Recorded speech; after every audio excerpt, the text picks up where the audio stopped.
ആസന്നമായിരിക്കുന്ന നഗരസഭാ തെരഞ്ഞെടുപ്പ് ഭാരതീയ ജനതാ പാർട്ടി തിരുവനന്തപുരം ജില്ലാ കമ്മിറ്റി വളരെ നേരത്തെ തന്നെ പ്രവർത്തനങ്ങൾ ആരംഭിച്ചു കഴിഞ്ഞു. ഇക്കഴിഞ്ഞ മെയ് മാസം പ്രാഥമികമായിട്ടുള്ള പ്രവർത്തനങ്ങൾ ആരംഭിച്ചു. വോട്ടേഴ്സ് ലിസ്റ്റിൽ പേര് ചേർക്കുന്നതുമായി ബന്ധപ്പെട്ടുള്ള ഡാറ്റ കളക്ഷൻ ക്യാമ്പയിൻ ജൂൺ മാസം വരെ നടത്തി. വോട്ടേഴ്സ് ലിസ്റ്റിൽ പേര് ചേർക്കുന്നതുമായി ബന്ധപ്പെട്ടുള്ള പ്രവർത്തനങ്ങൾ വളരെ സജീവമായി തന്നെ താഴെത്തട്ടിൽ പ്രവർത്തകർ വീടുകൾ സന്ദർശിച്ച് വോട്ടേഴ്സ് ലിസ്റ്റിൽ പേര് ചേർക്കാനുള്ള പ്രവർത്തനങ്ങൾ ശക്തമായി തന്നെ നടത്തി. അതോടൊപ്പം സംഘടനാ സംവിധാനം കോർപ്പറേഷൻ വാർഡ് അടിസ്ഥാനത്തിലും വാർഡിന് താഴെ ഭാഗം അതായത് ബൂത്ത് അടിസ്ഥാനത്തിലും സ്ക്വാഡുകൾ രൂപീകരിച്ചുകൊണ്ട് ഇതുവരെ ഇല്ലാത്ത രീതിയിൽ ശക്തമായിട്ടുള്ള സംഘടനാ സംവിധാനം ചിട്ടപ്പെടുത്തി എടുക്കുകയുണ്ടായി. അതോടൊപ്പം തന്നെ കഴിഞ്ഞ 45 വർഷക്കാലമായി തിരുവനന്തപുരം നഗരം ഭരിക്കുന്ന LDF ഭരണസമിതിക്കെതിരെ ശക്തമായിട്ടുള്ള പ്രക്ഷോഭങ്ങളും സമരങ്ങളും നടത്തി മുന്നോട്ട് പോയി.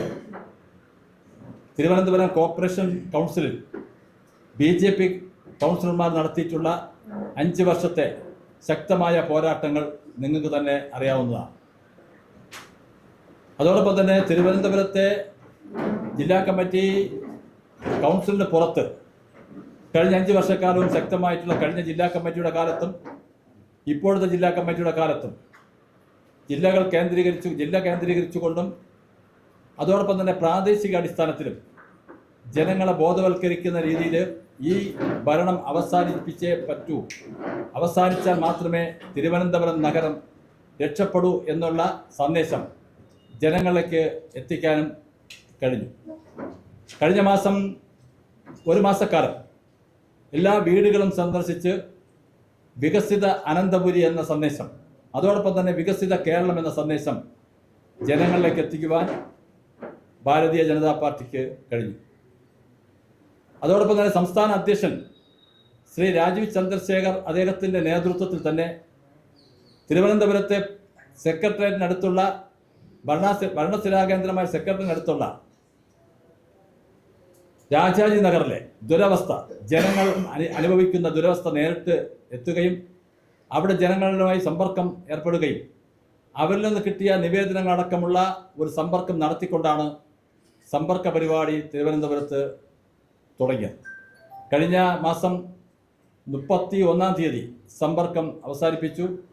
തിരുവനന്തപുരം നഗരത്തിലെ ഏകദേശം ഭൂരിപക്ഷം വീടുകളിലും ഭാരതീയ ജനതാ പാർട്ടിയുടെ പ്രവർത്തകർക്ക് എത്താൻ കഴിഞ്ഞു. ഞങ്ങളെ സംബന്ധിച്ചിടത്തോളം നഗരസഭാ തെരഞ്ഞെടുപ്പിൽ ഭാരതീയ ജനതാ പാർട്ടിയുടെ നേതൃത്വത്തിലുള്ള NDA അധികാരത്തിൽ വരാൻ കഴിയുന്ന തരത്തിലേക്ക് ജനങ്ങളെ ബോധവൽക്കരിക്കാനും ജനങ്ങളുടെ ചിന്ത അങ്ങനെയാക്കാനും കഴിഞ്ഞു എന്നുള്ളത് ഞങ്ങൾ അഭിമാനത്തോടെ കാണുകയാണ്. ഞങ്ങളുടെ സ്ഥാനാർത്ഥി നിർണയവുമായി ബന്ധപ്പെട്ട് പട്ടിക ജില്ലാ കമ്മിറ്റിക്ക് എത്തിയിട്ടുണ്ട്.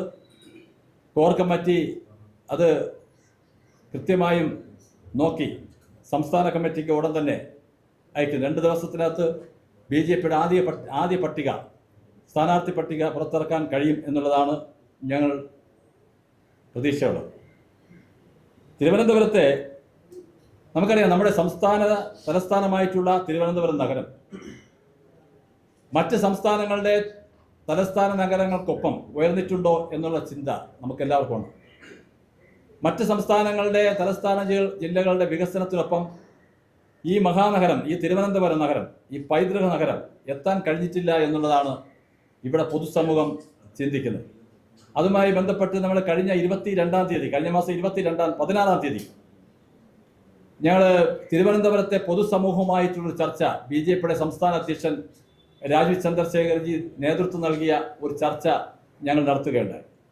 വിവിധ വിഭാഗങ്ങളുടെ ജനങ്ങൾ പൊതുസമൂഹം പങ്കെടുത്തതിൽ ഭൂരിപക്ഷം പേരും തിരുവനന്തപുരത്തെ നഗരത്തിൻ്റെ വികസനം വഴിമുട്ടി നിൽക്കുന്നു, അതിൽ വളരെ വിഷമകരമായിട്ടുള്ള പല അഭിപ്രായങ്ങളുമാണ് വന്നത്. സംസ്ഥാന അധ്യക്ഷൻ അതെല്ലാം ആ സജഷൻ, ഇനിയുള്ള വികസനം എങ്ങനെ വേണമെന്നുള്ള ആ സജഷനൊക്കെ എടുത്തുകൊണ്ട് തിരുവനന്തപുരത്ത് BJP അധികാരത്തിൽ വന്നു കഴിഞ്ഞാൽ തിരുവനന്തപുരം നഗരത്തിനെ ഇന്ത്യയിലെ ഏറ്റവും നല്ല നഗരമാക്കി മാറ്റാനുള്ള പദ്ധതികൾ നമ്മൾ ആവിഷ്കരിച്ച് മുന്നോട്ട് പോകുമെന്നുള്ളത് ഉറപ്പ് നൽകി എന്നുള്ളതാണ് ഏറ്റവും വലിയ സവിശേഷത. അതോടൊപ്പം തന്നെ ഈ വികസന സന്ദേശം, വികസിത അനന്തപുരി സന്ദേശം ജനങ്ങളിൽ എത്തിക്കുന്നതിന് വേണ്ടി മറ്റന്നാൾ നവംബർ 5-ാം തീയതി BJPയുടെ സംസ്ഥാന അധ്യക്ഷൻ നേതൃത്വം കൊടുക്കുന്ന പദയാത്ര, വിവിധ പദയാത്രകൾ ആരംഭിക്കുകയാണ്.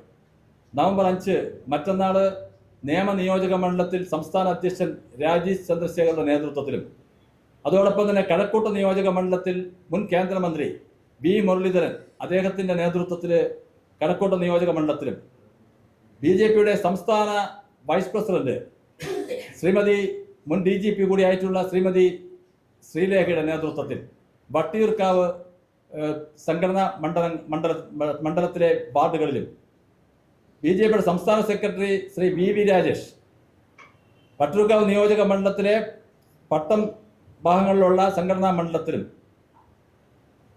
സംസ്ഥാന general secretary S. Suresh Kovalam മണ്ഡലത്തിലെ കോർപ്പറേഷൻ വാർഡുകളിലും, ആറ്റുകാൽ സംഘടനാ നിയമനിയോജക മണ്ഡലത്തിലെ വാർഡുകളിലും കേന്ദ്രീകരിച്ചും, ജില്ലാ അധ്യക്ഷൻ കരമന ജയൻ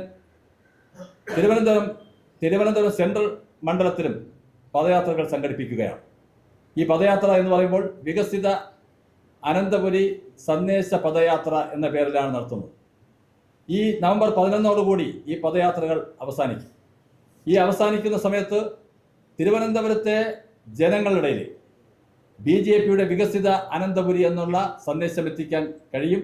അതിനുവേണ്ടിയാണ് 6 നേതാക്കന്മാരുടെ നേതൃത്വത്തിൽ ഈ പദയാത്രകൾ സംഘടിപ്പിച്ചിട്ടുണ്ട്. ഇത് അറിയിക്കാനാണ് നിങ്ങളെ ഇന്ന് വിളിച്ചത്. ഇത് BJPയെ സംബന്ധിച്ചിടത്തോളം തിരുവനന്തപുരം നഗരം കോർപ്പറേഷൻ അധികാരത്തിൽ വരിക എന്നുള്ള വലിയ ലക്ഷ്യത്തോടു കൂടി ആണ് മുമ്പോട്ട് പോകുന്നത്. ഞങ്ങൾ ആ ലക്ഷ്യത്തിലേക്ക് എത്തും എന്നുള്ള ശുഭ പ്രതീക്ഷയാണ് ഞങ്ങൾക്കുള്ളത്. തിരുവനന്തപുരത്തെ പൊതുസമൂഹവും ജനങ്ങളും, സാധാരണ ജനങ്ങളും തിരുവനന്തപുരത്തിന് വലിയ വികസനം ആഗ്രഹിക്കുന്നു.